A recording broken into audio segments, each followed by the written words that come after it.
माछा मार्ने बन्छ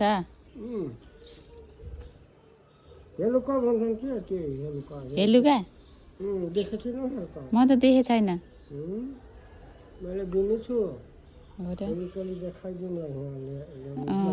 हेरौँला है त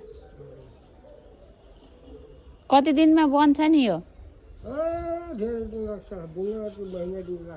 हो दुःख हुन्छ क्या है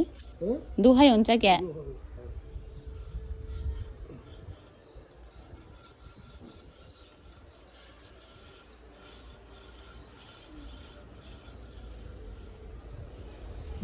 बर्खा पऱ्यो भने त खेतमा धान रोप्यो भने त बुहारले जान्छन् कहिले कहिले मार्न ए